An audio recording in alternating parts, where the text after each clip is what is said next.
ಇಷ್ಟು ವರ್ಷಗಳಿಂದ ಪರಿಶ್ರಮ ಆಗ್ತಾ ಇದ್ರಿ ಕಪ್ ಗೆಲ್ಲಬೇಕು ಅಂತ. ಸೊ ಸಾಕಷ್ಟು ವರ್ಷಗಳ ಶ್ರಮ ಇದೆ.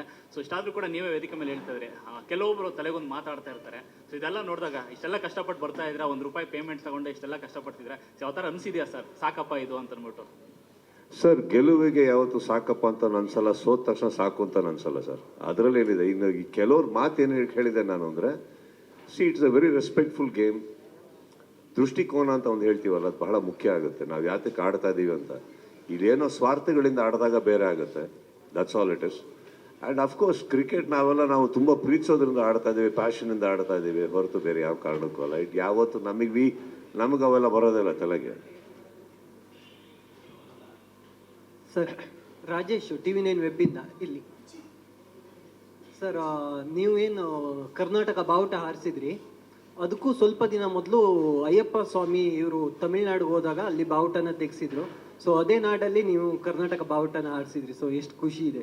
ಮತ್ತೆ ಕರ್ನಾಟಕ ಬಾವುಟ ಹಾರಿಸೋದಕ್ಕೆ ಸಂದರ್ಭಗಳು ಬೇಕಾ, ಏನೋ ಜಾಗ ಬೇಕಾ? ನಮ್ಮ ಬಾವುಟ ಸರ್, ಬುರ್ಜ್ ಖಲೀಫಾ ಮೇಲೆ ಹಾರಿಸಿದೀವಿ, ನಮ್ಮೂರಲ್ಲಿ ಹಾರ್ಸಕ್ಕೆ.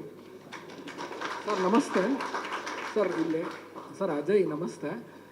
ಇದು ಪ್ರಾರಂಭದ ದಿನದಿಂದ ಅಂಬರೀಷ್ ಸರ್ ಬಹಳ ಶಕ್ತಿಯಾಗಿ ಇದ್ರು. ಇವತ್ತಿನ ದಿನ ಅವ್ರನ್ನ ಅಲ್ಲಿ ಹಿಂದೆ ಒಂಚೂರು ಸೈಲೆಂಟ್ ಆಗಿರೋಕೆ ಹೇಳಿ, ಸೈಲೆಂಟ್ ಆಗಿರೋಕೆ ಹೇಳಿ ಹಿಂದೆ.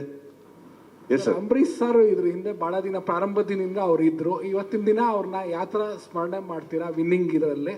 ಆಮೇಲೆ ಅವ್ರ ಜೊತೆ ಇದ್ದ ಓಡಾಟ ನಿಮಗೆ ಪ್ರಾರಂಭದ ದಿನಗಳ ಸೀಸನ್ಸ್ನಲ್ಲಿ ಅವ್ರು ಇರೋವರೆಗೂ ಯಾವ ಥರ ನಿಮ್ಗೆ ಸಪೋರ್ಟ್ ಆಗಿದೆ, ಅದ್ರ ಬಗ್ಗೆ ಸ್ವಲ್ಪ ಓಡಾಟ ಹಂಚ್ಕೊಡಿ ಸರ್. ಸರ್, ಕೆಲವು ವ್ಯಕ್ತಿಗಳು ಇದ್ರು ನಮ್ಮೊಟ್ಟಿಗೆ ಇದ್ದಾರೆ ಅಂತ ನಮ್ಗೆ ಅನ್ಸಲ್ಲ.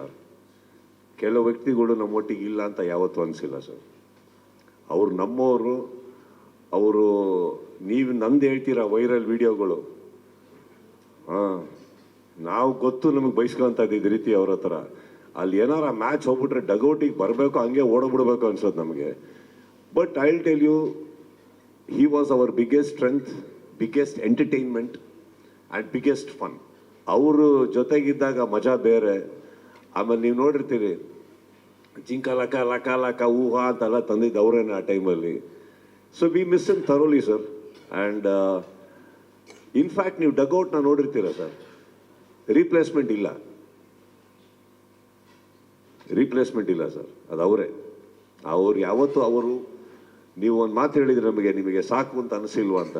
ಸರ್, 12 ಸೀಸನ್ಕಿಂತ ಮುಂಚೆ ಮೊದಲನೇ ಸೀಸನ್ನು ನನ್ನನ್ನು ಅವ್ರ ಮನೆಗೆ ಕರೆದು, ಇದು ನಮ್ಮ ಚಿತ್ರರಂಗಕ್ಕೋಸ್ಕರ, ಕನ್ನಡ ಚಿತ್ರರಂಗದ ಕಲಾವಿದರ ಸಂಘಕ್ಕೋಸ್ಕರ ಇದನ್ನು ನೀವು ಮಾಡಬೇಕು, ಇದನ್ನ ಸಂಘಕ್ಕೆ ಒಂದು ಹೆಲ್ಪ್ ಇದೆ ಅಂತ ಇದಕ್ಕೆ ರಾಕ್ಲೈನ್ ಅವರು ನಮ್ಮನ್ನು ಕರೆದು ಮಾತಾಡಿದಾಗ, ನಾವು ಸಂಘದಕ್ಕೋಸ್ಕರ ಫಸ್ಟು ಪ್ರಾರಂಭ ಮಾಡಿದ್ದು ಸರ್. ಇದನ್ನು ಆರ್ಟಿಸ್ಟ್ ಅಸೋಸಿಯೇಷನಿಗೋಸ್ಕರ ಸ್ಟಾರ್ಟ್ ಮಾಡಿದ್ದು. ಇದರಿಂದ ಬರೋ ದುಡ್ಡು ಅಲ್ಲಿಗೆ ಹೋಗುತ್ತೆ ಅಂತ ನಾವು ಮಾಡೋಕ್ಕೆ ಸ್ಟಾರ್ಟ್ ಮಾಡಿದ್ದು. ಇವತ್ತಿವರೆಗೂ ಅವ್ರು ಹೇಳಿದ ಮಾತನ್ನು ಉಳಿಸ್ಕೊಂಡು ಹಾಗೇ ನಡ್ಕೊಂಡು ಬರ್ತಾ ಇದ್ದೀವಿ ಹೊರತು ಯಾವತ್ತೂ ತಿರುಗಿಬಿಟ್ಟು ನಮಗೆ ಪೇಮೆಂಟ್ ಬೇಕು, ನಮ್ಗೆ ಅದು ಬೇಕು, ಇದು ಬೇಕು ಅಂತ ಹೇಳಿ ದೊಡ್ಡವರು ಅವತ್ತು ಹೇಳಿದ್ರು ಗಾಡಿ ಅಂತ, ಇವತ್ತಿಗೂ ಅದನ್ನು ಪಾಲಿಸ್ತಾ ಇದ್ದೀವಿ ಸರ್. ಸರ್, ಮಂಜು ಅಂತ U&Me ಸ್ಟುಡಿಯೋದಿಂದ. ಸರ್, ಚೆನ್ನೈ ವಿರುದ್ಧ ಆಡುವಾಗ ಆ್ಯಕ್ಚುಲಿ ಕರಣ್ ಅವ್ರಿಗೆ ಕಾಲು ಇಂಜೂರ್ ಆಗುತ್ತೆ, ಪೈನ್ ಆಗಿರುತ್ತೆ. ಆಗ ರನ್ನರ್ ಆಗಿ ಡಾರ್ಲಿಂಗ್ ಕೃಷ್ಣ ಅವರು ಹೋಗಿರ್ತಾರೆ. ಬಟ್ ಅಂಪೈರು ಒಪ್ಕೊಂಡಿರಲ್ಲ. ತುಂಬ ಮಾತುಕತೆ ಆದಮೇಲೂ ಕೂಡ ವಾಪಸ್ ಬರ್ತಾ ಇರ್ತಾರೆ. ನೀವು ಫೀಲ್ಡ್ಗೆ ಹೋಗಿ ಅಲ್ಲಿ ಏನು ಮಾತುಕತೆ ಆಯಿತು, ಆ ಇಂಟ್ರೆಸ್ಟಿಂಗ್ ಸ್ಟೋರಿ ನಾನು ಕೇಳೋಕ್ಕೆ ಇಷ್ಟಪಡ್ತೀನಿ. ಒಂದೇ ಮಾತಿಗೆ ಒಪ್ಕೊಳ್ತಾರೆ ಅವರು. ಮಾತಿಗೆ ತೂಕ ಇರಬೇಕಲ್ಲ. ಇನ್ಫ್ಯಾಕ್ಟ್ KCCL ಅಲ್ಲಿ ಒಂದು ರೂಲ್ಸ್ ಇದೆ. ರೂಲ್ಸ್ ಏನಂತಂದರೆ, ನೀವು ಟಾಸ್ಕಿನ ಮುಂಚೆ ಒಬ್ಬರನ್ನ ಆಯ್ಕೆ ಮಾಡ್ಬೋದು, ಇವರಿಗೆ ಹೆಲ್ಪ್ ರನ್ನರ್ ಅಂತ. ಅದನ್ನು ನಾವು ಅಂಡರ್ಲೈನ್ ಮಾಡಿರ್ತೀವಿ. ನಾರ್ಮಲ್ ಆಗಿ ಇಡೀ ಟೀಮ್ ಏನು ಮಾಡ್ತಾರೆ, ಅವ್ರಿಗೆ ಯಾರಿಗೂ ಅವಶ್ಯಕತೆ ಇಲ್ಲ ಅಂದಾಗ ನನಗೆ ಕೊಟ್ಟಿರ್ತಾರೆ, ನೀವು ತಗೊಳ್ಳಿ ಅಂದ್ಬಿಟ್ಟು ಅಂತ. ನಾನು ಅವತ್ತು ಕರಣ್ ಅವ್ರಿಗೆ ಹಾಕಿರ್ತೀನಿ, ನನ್ನ ಹೆಸರಲ್ಲಿ ಹಾಕಿರಲ್ಲ, ಅದನ್ನು ಕರಣ್ ಅವ್ರಿಗೆ ಹಾಕಿರ್ತೀನಿ. ಅದು ಅವ್ರಿಗೆ ಗೊತ್ತಿರುತ್ತೆ. ಬಟ್ ಅವತ್ತು ಏನೋ ಒಂದು ಡಿಸಿಷನಲ್ಲಿ ಏನು ಬರುತ್ತೆ, ಅವ್ರಿಗೆ ಆಡೋಕ್ಕಾಗಲ್ಲ, ರನ್ನರ್ನ ಕೊಡಬೇಕು ಅಂತ ಬಂದಾಗ, ಆಗಲ್ಲ ಅಂದರೆ ನೋಡ್ತೀವಿ ಇನ್ನೊಂದು ಬಾಲ್ ಆಡಿ ಅಂತ ಬರುತ್ತೆ. ನಾನು ಇನ್ನೊಂದು ಬಾಲ್ ಏನಕ್ಕೆ ವೇಟ್ ಮಾಡಬೇಕು? Runner is already allotted, it is official. So he can take it from the first ball. ನೀವು ಎಷ್ಟೋ ಸತಿ ನೋಡಿರ್ತೀರಿ ಪ್ರತಿ ಮ್ಯಾಚಲ್ಲೂ ರೂಲ್ಸ್ ಪ್ರಕಾರ ಏನಂದರೆ, ರನ್ನರ್ ಯಾರಿಗೆ ಕೊಟ್ಟಿರ್ತೀವೋ ಅವ್ರು ಕೂಡ 3 ಬಾಲ್ ಆಡಬೇಕು. ಅವರು he should face 3 balls and then take it. Only for the visual ಅಷ್ಟೇ. ಬರ್ಬೇಕಾದ್ರೆ ಇಬ್ಬಿಬ್ಬರಿಗೆ ನಡ್ಕೊಂಡು ಬರಬೇಡಿ ಅನ್ನೋದಕ್ಕೋಸ್ಕರ ಅದು. ಅವ್ರು ಆಡಿದ್ರು ಆಲ್ರೆಡಿ. ಸೊ ಇವಾಗ ಏನಾಗುತ್ತೆ, ತುಂಬ ಒಳ್ಳೆಯವನಾಗಬೇಕು ಅಂತ ನಾನು ಡಗೌಟಲ್ಲೇ ಕೂತ್ಕೋಬೋದಮ್ಮ. ನನಗೆ ಅಲ್ಲಿ ಒಳ್ಳೆಯವನಾಗಕ್ಕೆ ಹೋಗ್ತಾ ಇಲ್ಲ, ನಾನು ಗೆಲ್ಲಕ್ಕೆ ಹೋಗ್ತಾ ಇದ್ದೀನಿ, ನಮ್ಮ ಟೀಮ್ ಪರ ನಿಂತ್ಕೊಳ್ಳೋಕೆ ಹೋಗ್ತಾ ಇದ್ದೀನಿ. So I went in and I had my own bit of very sweet talks and it worked.